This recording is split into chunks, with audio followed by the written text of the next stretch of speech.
नमस्ते दोस्तों, welcome to Civil Prep Nexus. तो आज हम एक ऐसे टॉपिक के बारे में बात करने वाले हैं जो फिर से इंडिया में चर्चा में है, यूनिफॉर्म सिविल कोड यानी कि यूसीसी। तो यूसीसी क्यों चर्चा में है, पहले हम ये जान लेते हैं।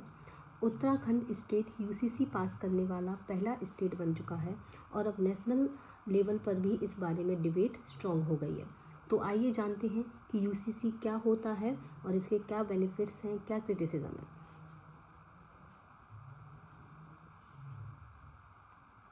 तो चलिए जानते हैं कि यूसीसी क्या है। तो यूसीसी एक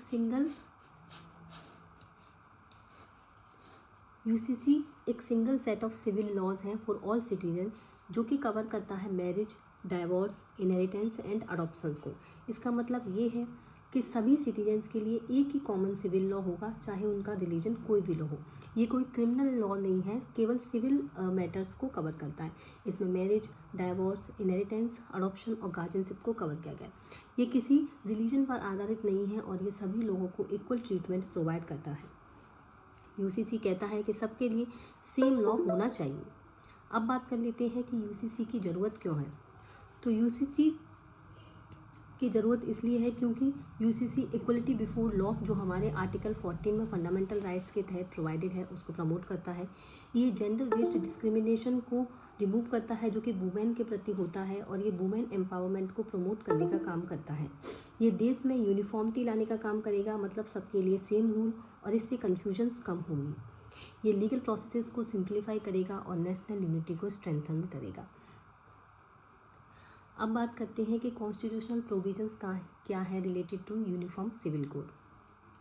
पहले आता है आर्टिकल 44। तो आर्टिकल 44 जो कि हमें पार्ट 4 डीपीएसपी के तहत प्रोवाइडेड है, वो बात करता है कि स्टेट को ये हक है कि वो यूसीसी से रिलेटेड प्रोविजंस कर सकता है। यूसीसी डीपीएसपी का पार्ट है, लेकिन यूसीसी इन्फोर्सेबल नहीं है, मतलब अगर ये लागू नहीं होता तो आप कोर्ट में नहीं जा सकते। ये स्टेट की मर्जी पर निर्भर करता है कि वो यूसीसी लाना चाहे या नहीं। यूसीसी के फेवर में क्या आर्ग्यूमेंट्स हैं और लोग क्या कहते हैं। तो यूसीसी के फेवर में आर्ग्यूमेंट्स हैं कि ये जेंडर जस्टिस को प्रमोट करेगा, ये वुमेन के लिए इक्वल राइट को इंश्योर करेगा, और जो भी लीगल कॉम्प्लेक्सिटीज़ हैं उनको रिड्यूस करने का काम करेगा, और जो आउटडेटेड पर्सनल लॉज हैं उनको मॉडर्नाइज करने का काम करेगा, वुमेन एम्पावरमेंट का काम करेगा।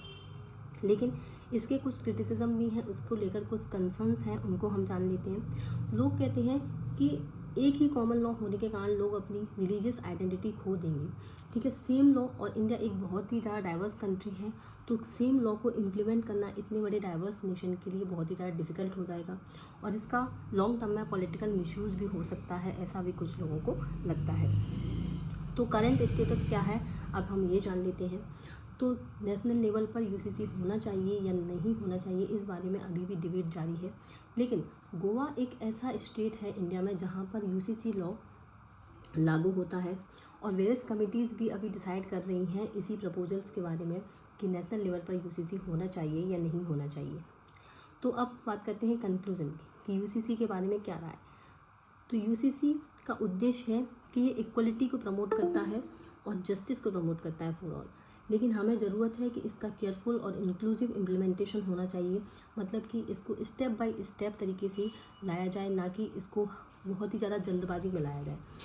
ठीक है, और ये इस तरीके से लाया जाए कि हर तरीके की कम्युनिटी के राइट को ये प्रोटेक्ट करे।